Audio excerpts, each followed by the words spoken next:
Good afternoon, I am Pete, also known as Risk for Rewards, or over on Twitter known as @Risk for Rewards. Currently got over 21,000 follows over there and just under 2,000, about 1,900 here on YouTube. So if you haven't subscribed, if you click the link, it just means that you get all of my content straight away to your TV, mobile, laptop, whatever it is you're watching it on. Just means you're not looking around, it just goes straight to your subscription and there's no searching for it. So today I'm going to talk about a few things. So obviously the website launched yesterday, as you can see in the background. Risk for Rewards, anti-post content. You can go to riskforrewards.co.uk. You can check it out and see everything on there with to do with my new website. So I did have a few questions on it, a few things that people have asked me to wrap up, which maybe I did miss off for yesterday. So I will mention today. So the first thing is it is a membership, so a subscription fee, and it is £20 per month. That has been the decision that I've made to make it that price. With regards to, obviously, people are mentioning a bit of transparency on regards who it's aimed at, what is the purpose of it. So when I first came to horse racing, well, more so came to Twitter with a lack of understanding for horse racing 10 years ago, I had no clue on anything to do with horse racing, to be honest. And then once I started going to the Cheltenham festivals, even a couple of years in, you were seeing a lot of people that were getting very excited at the races over very short prices. So the likes of people who were, say, at the festival this year, they wouldn't understand why people are getting so excited about Constitution Hill winning a champion hurdle. So they might be getting excited because they're a passionate race goer or a passionate race fan, but they couldn't understand why, like, how are they getting so excited about winning a bet when the horses are going off at, say, 1-3 or 1-4, etc. So I began looking into this and thinking, okay, so how are these people doing it? I then worked back and thought, right, there must be people that know where these horses are going. And then through time, research, following other people, and more so getting into a good community of people through Twitter, I generally found routes and research ways of which horses go towards the Cheltenham Festival. Over the last 3 to 4 years, that's why I set up the Cheltenham Free blog. So the last three, well, it's been on there about 5 years, but the last 3 years is when people have really been reading it. And it's been started at about April to June time the year before, and I just put all the selections up there. And then when I find horses where I think they're going to go, I'll put them up there just for people to be able to know where they're going to go, basically. Because the hardest thing is, the reason this website is there, it isn't for me to say, I think this horse is going to win the champion hurdle. I think this horse is going to win the Arkle. I think this will win the champion chase. Yeah, okay, it does have my selections and says, I have backed this horse, I have backed this horse. But it's more so on the weekend. Say this was a weekend at Chepstow in 2 weeks' time. I might flag up 10 horses and it might say, I think Captain Teague will be running in this race after this, and I think he'll then run in, say, this novice hurdle at the Cheltenham Festival. This allows a punter. A punter might be coming to Chepstow and thinking, I think Captain Teague's definitely going to win on this weekend, and I think he's got a really strong chance at Cheltenham Festival, but I've got no idea where he's going to go. So all I'm doing is trying to help other people by filling in the gaps. Yeah, am I going to be wrong? Of course I'm going to be wrong sometimes. But I just think, due to my experience and because I put a lot into this, and I have been very passionate throughout, well, I'm passionate about horse racing, but very much so the national hunt, I have got quite a strong indication. I've got records, I've got stats, I've got Excel charts that show where certain trainers send certain horses, and this allows me to be able to see and hopefully be one step ahead. And I know people will say that the anti-post game's gone and this is dead and this that, and it's not gone at all. It's just the prices aren't what you're getting them. I remember when Sprinter Sacra won I think it was the Lightning Chase at Doncaster, for his first start over fences. He'd finished either third or fourth in the Supreme Novices the year before. He won and he looked so impressive, and you just thought that horse is going to be a Cheltenham star. And he was still 9-1 after the race for the Arkle. Obviously, I had no idea at the time. I was trying to work out, is the Arkle the race he'll go to? Is that normal? Because you have to remember, this is suited for all viewers. Some people might not have ever even heard of the Arkle. They might know the difference in the novice chase divisions.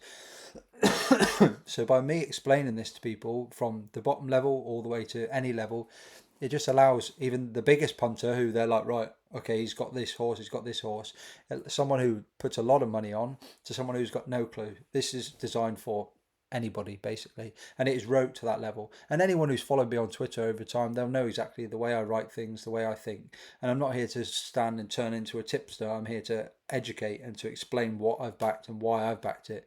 And if you want to join me on the journey, then join me on the journey. If you want to use the content but back different horses, I had people come up to me at the Cheltenham Festival last year after Marine Nationale won the Supreme Novice Hurdle.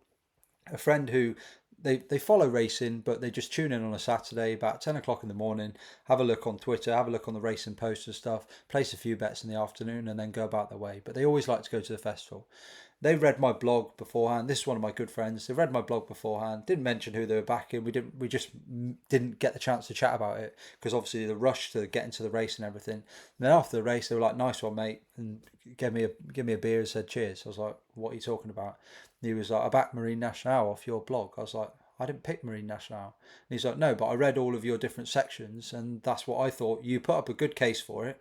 It was a better price than this, and was so I use that content, and that's what it's there for. And that is why I go above what I believe I go above and beyond explaining things, in order, like, no one needs to, if you read another person's blog or another person's insight for a race, most people do not go into the back form of when this horse beat this horse, what races they've ran in, what RPRs they ran to, why they would be applicable for this. For example, I've just been looking at this morning. I was just looking through a few of the things, and you're looking at, say, a Dream to Share.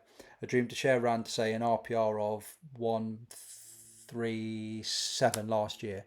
I think it was 137 when winning the champion bumper.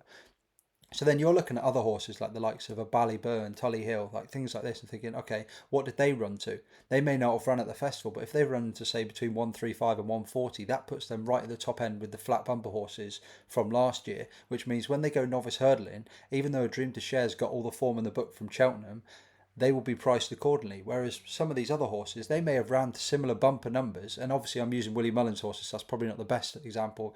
But say it was a yard from a slightly lesser known yard. And if they're running to the same sort of numbers, they might be underpriced when they face that, when there is not a lot between them. So it's just, I do go into a lot of detail. So that's all I'm saying is, it is there if you'd like to use it. And it is live now, so you can obviously go across and have a look. There is obviously the Cheltenham selections horses that I've already backed. There's going to be an October review, so I will go through them, add videos for all of the Tuesday, Wednesday, Thursday, Friday.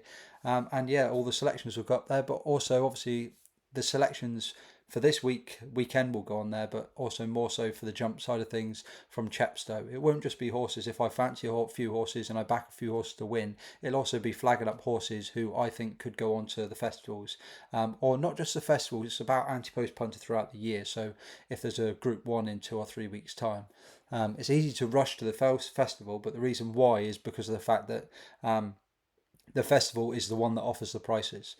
But obviously you can see the King George. There's only five, I think it's 5 markets open at the moment, like the Betfair Chase, the King George, etc. But soon enough, as soon as the arc's over, the odds checker will compress and the compilers will be like, right, okay, we've got a bit of a window now because there is a quiet 2 weeks. And then as Chepstow begins, you'll start getting a few more added in, a few more added in. And suddenly there'll be a lot of National Hunt events added in for 1 week, 2 week, 3 weeks time. So yeah, exciting times all round for National Hunt fans. However, we are still knee deep in the flat. So it's all very well getting very excited for that, but we've still got, in my opinion, outside of Royal Ascot and the likes, the 3 best events to come. So we've got Arc de Triomphe weekend, 10 Group 1s across Saturday and Sunday starting tomorrow. And then we've also got the Breeders' Cup, which is obviously a 2-day event held in Santa Anita. The reason I say in Santa Anita, I'm sure it's Santa Anita this year, basically I just don't want it in Del Mar. It's been in Del Mar a few times, and it's like running around Lingfield. You just get hard luck story after hard luck story, and you see these Group 1 horses getting hard luck stories, and that's not what anyone wants to see. So basically what I'm saying is it's on a fair track, which means it's fair game, which means it's more than happy to bet on it. And obviously Ascot Champions Day, potentially Frankie's last day in the saddle, who knows? And all the Group 1s that come off that. I think is it maybe 5 or 6 Group 1s out of a 7 or 8 race card. I am going to that day, so if you're there and you fancy a beer, then you know where I am on Twitter. So I will be there and I'll be having a few beers. So anyway, today I'm here to talk to you about the Arc de Triomphe. This is my early views. So what I mean by this is my views currently right now. Obviously there is 2 days to the racing, and most people say, well, how much is going to change? Normally, not a lot because we've got the draw, the jockey bookings, the final field, etc. The difference is the ground. Ground is quite key. However, at the moment, they're talking about not watering and the ground is already good. So we could be on the faster side of good, potentially even good to firm for the arc, which is very, very rare. I'd imagine if you look back through and the past years, it is very, very rare to, if they have firm in the description, I'm not sure they'll put it in there even if it was firm, but I think it'll be on a faster side of good by the sounds of it, which means it's all fair game. Anyway, so let's go, right? A bit like my Grand National previews, we're going to go from outwards in. I'm not going to go into Hayes Arc, Sisyphan, or Mr. Hollywood. I just don't think they're good enough. And Ernesto I'll put in that list as well. Okay, I get it. He has the form to figure at this level. Obviously, a second in the Irish Champion Stakes last year, incredibly strong form. But outside of that, none of his form really strikes me as okay. This is him. He could just be a really really big long term perfect plan by the trainer, but I just think he's been out of sorts. I think the Irish Champion Stakes was his big D day, as in his chance to go for it.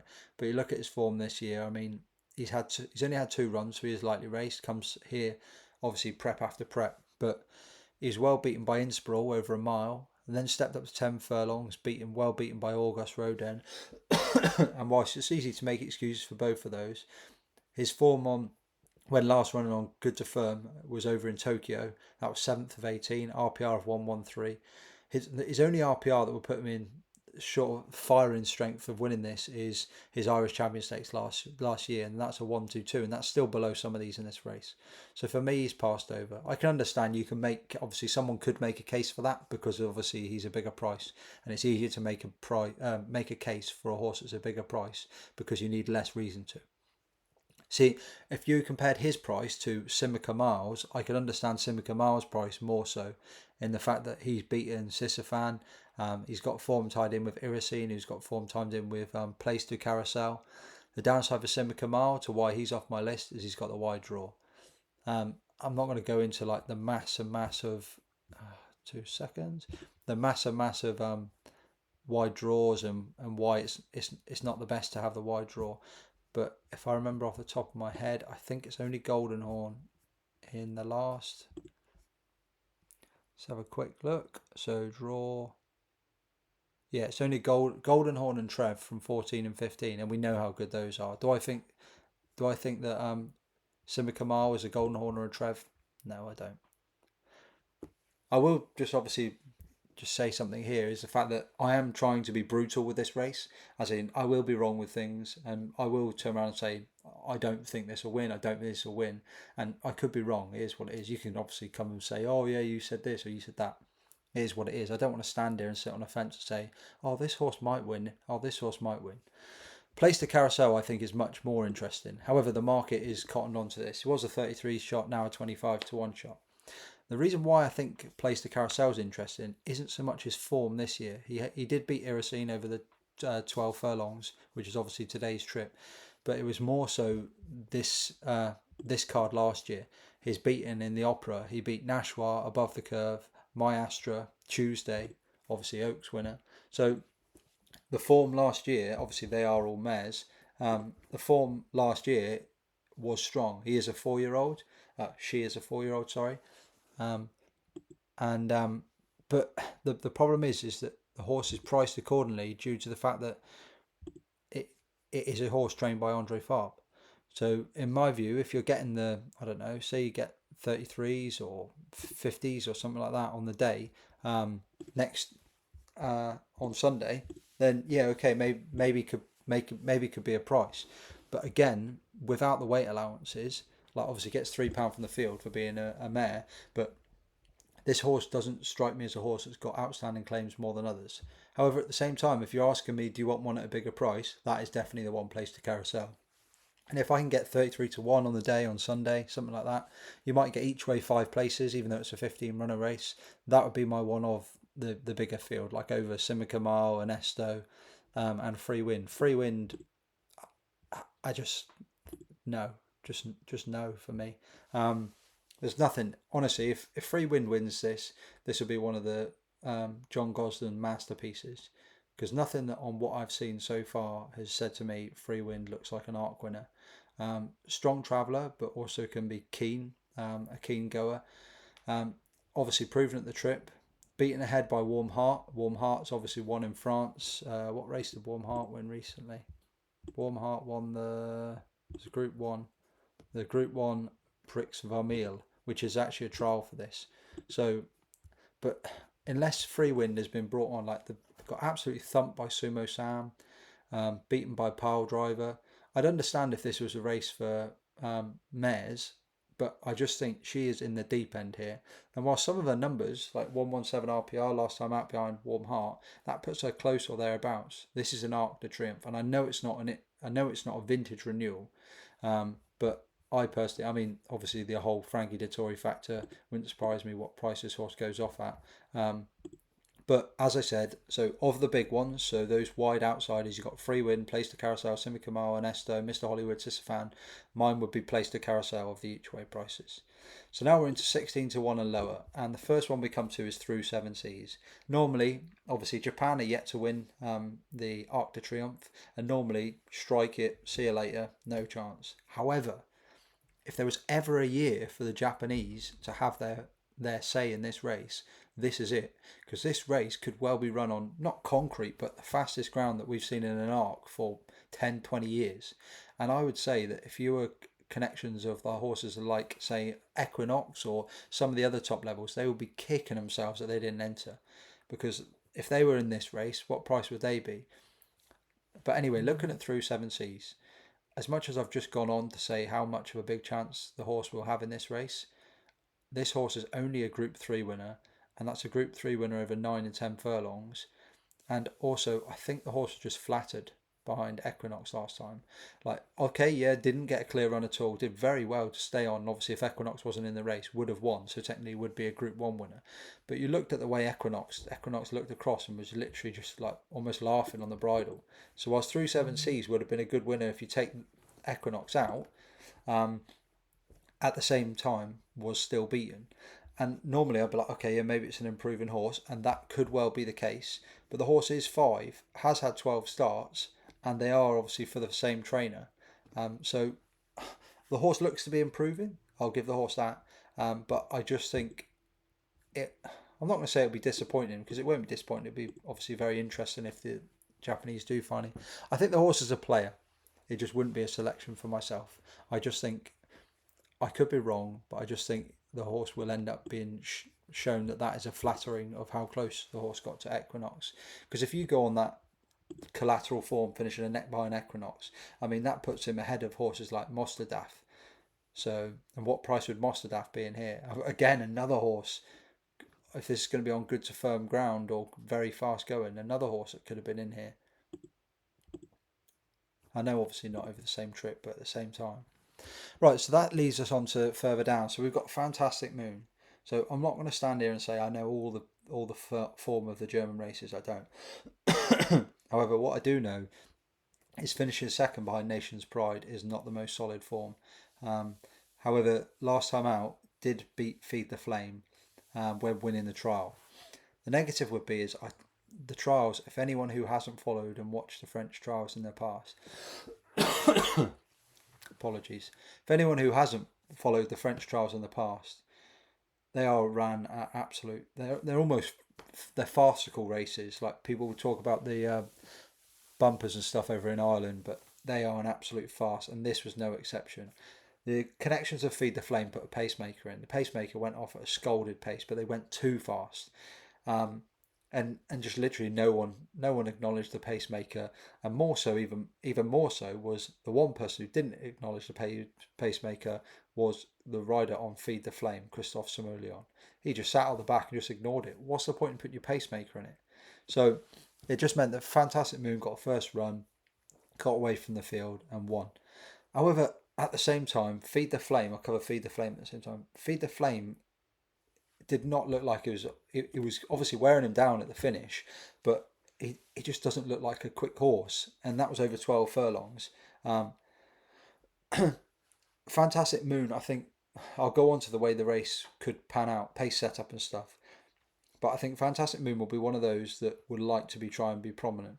Drawn in 12, so it's going to have to get across from the get-go.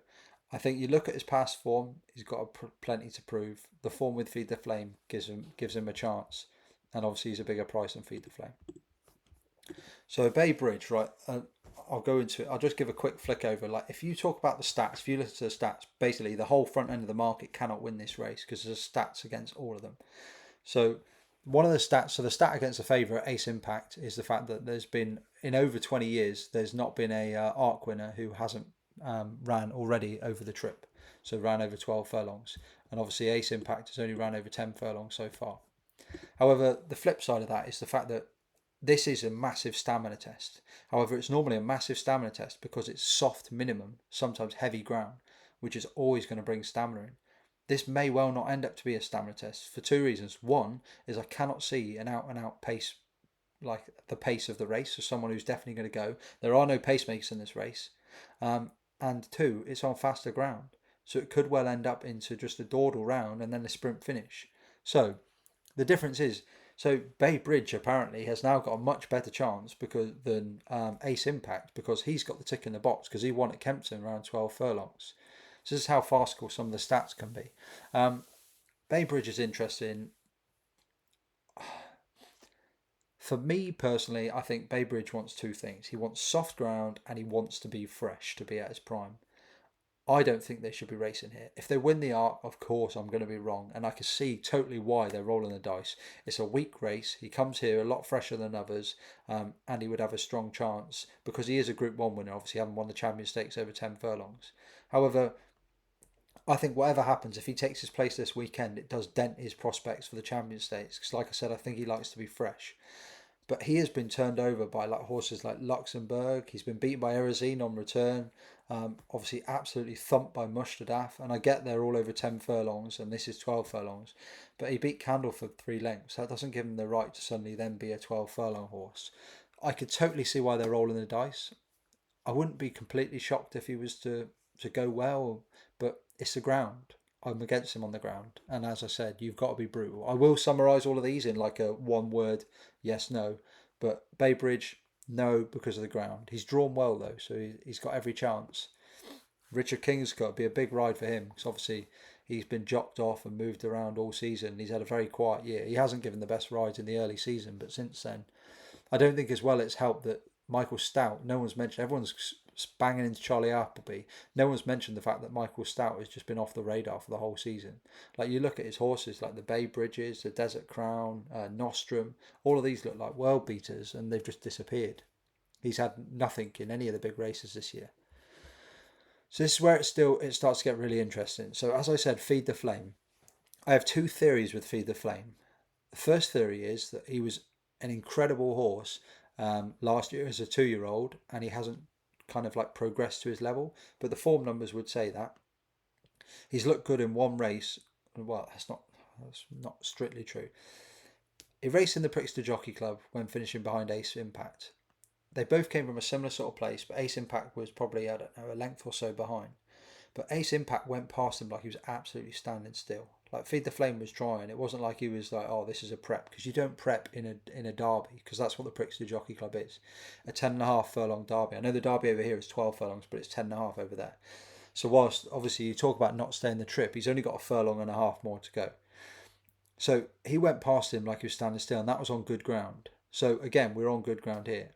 The thing for Feed the Flame that was interesting was he was electric when beating Adelaide River. He won so easily when he beat Adelaide River over the 12 furlongs when he stepped up in trip. Obviously, he beat the Oaks winner, Soul Sister, as well, back into third. And he was very impressive that day. And that was when he went woof, straight in the art market down to near the favourite. And then, obviously, as I've just mentioned, he had the trial in the Prix Neal behind Fantastic Moon, where he's given way too much to do. So for me, Pascal Barry's done one of two things. Either this horse isn't actually that fast, as in, I know obviously there's over 12 furlongs, and he has made to look ordinary by Ace Impact,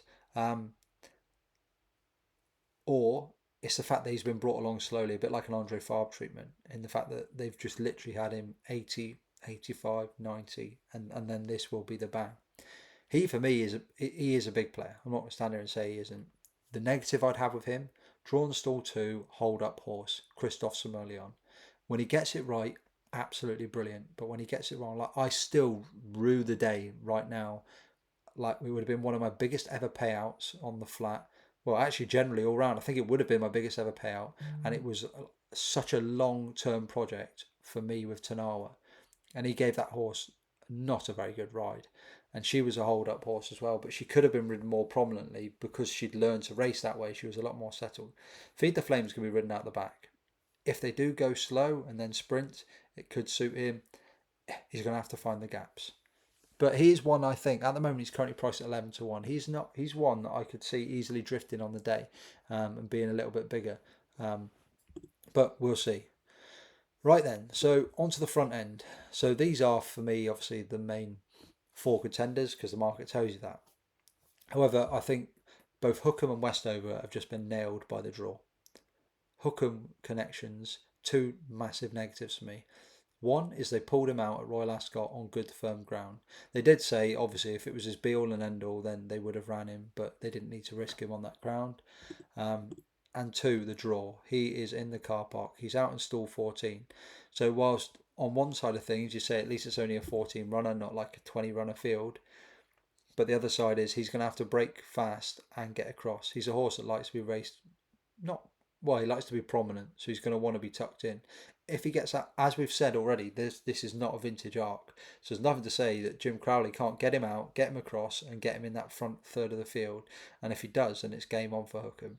I think Hookham has looked a completely different horse. Two of the best campaign horses due to the connections, because the connections have got so much money and such a plethora and wealth of horses, they can afford to be so patient. And Hookham and Mushadaf have been so well campaigned this year. They have literally been targeted like jumps horses, had a target every 3 months, bang, collect, and they're just going in.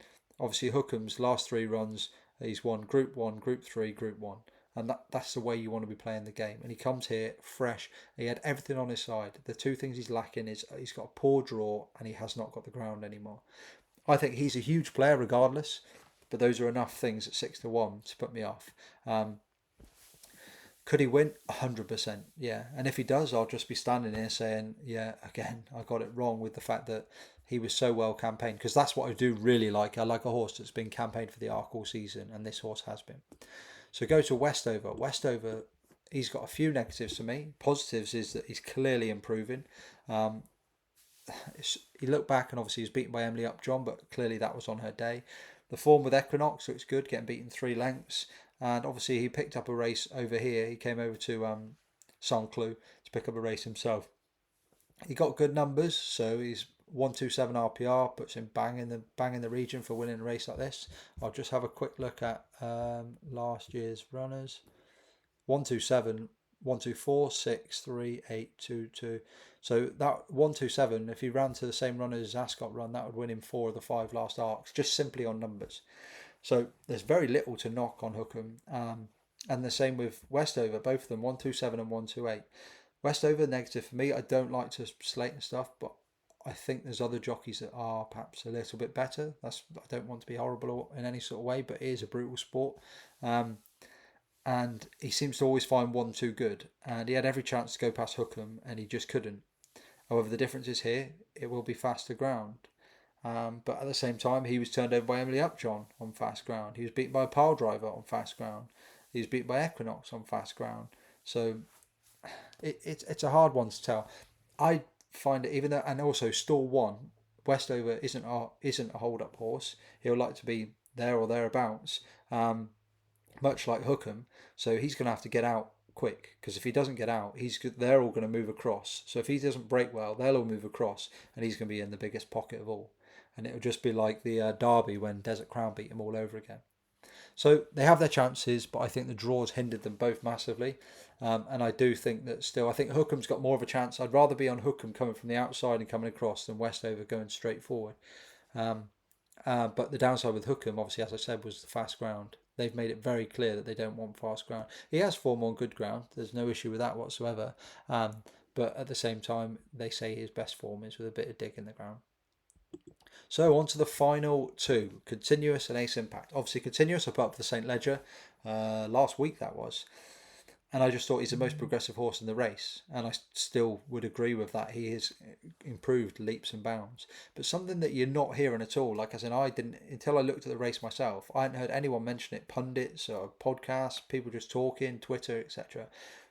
Is it's very easily forgotten that Ace Impact, Continuous, and Feed the Flame have already ran against each other. Continuous was beaten comprehensively by both Ace Impact and Feed the Flame in the Prickster Jockey Club. There wasn't a lot between Feed the Flame and Continuous, but Ace Impact absolutely demolished him like he was standing still. And that was on faster ground, that was on good ground over 10.5 furlongs. I do think since then this horse has improved leaps and bounds, which obviously you don't need me to tell you that because the numbers say that. He's been brought along slowly, run into a 121 RPR last time out. Obviously, 3-year-old, so gets the weight allowances and he's got plenty in his favour. The negative for me is that this has never been the plan. This just looks like the fact that Coolmore have not got a runner in it. The ground was coming up fast, so no save the last dance. They've got plans for August Roden and all the others. So, and I'd imagine if they knew it was going to be this faster ground, they would have kept a few others entered. But here they are, and this is what they've decided to do. Do I think? Basically, there's 2 horses have been supplemented today. Yesterday, Continuous and what's it? See the Moon. Fantastic Moon. So those 2 have been supplemented. You have to pay 120,000 supplement, and it's 128,000 if you get 5th. So basically, they have to come in the first 5. If you said to me, do I think Continuous has got the ability to get into first 5? 100%. So I could totally see why that they would go for that choice to supplement, especially for a organisation as big as Coolmore. But at the same time, does that mean I think he wins? Not necessarily. Going back to the stat side of it, no St. Ledger's won this race. At the same time, how many St. Ledger's try? St. Ledger winners try. But I personally, I thought when he won that race, I was thinking, oh, Ascot Gold Cup, this will be their next big stayer. I didn't think they'd be coming here and rolling the dice over the shorter trip. Because, I mean, he was brilliant in the St. Ledger, but he was beating Arrest. And then, and what has Arrest achieved? I think Arrest maybe a Group 3 winner. And then you look back to the race before, which was over this trip, the 12 furlongs. He was well beaten behind King of Steel, and obviously beat Castle Way, who I don't know off the top of my head. Maybe I don't think he's even a Group 3 winner. Might be a listed winner or a handicap winner. So Continuous has his chance because he's progressing. He's trained by Aidan O'Brien. He's got a nice draw. He's got Ryan Moore aboard. He's got lots of positives. But for me, I do not like horses that have not targeted this. And I don't like it. I don't want to see a horse.